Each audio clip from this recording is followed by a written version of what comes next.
അതിൽ ഏറ്റവും വലിയ പ്രത്യേകത പിണറായി വിജയൻ എന്നൊരു ബ്രാൻഡ് നെയിമായി മാറിയിരിക്കുന്നു എന്നുള്ളതാണ്.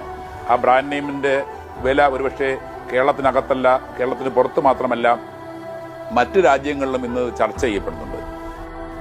ആർത്തലച്ചു വന്ന 2 മഹാപ്രളയങ്ങളെ അദ്ദേഹം അടിയുറച്ചു നിന്ന് നേരിട്ടു. അതിജീവനത്തിന്റെയും ആത്മവിശ്വാസത്തിന്റെയും വാക്കുകളാണ് പിണറായി വിജയനിൽ നിന്ന് കേരള ജനത കേട്ടത്.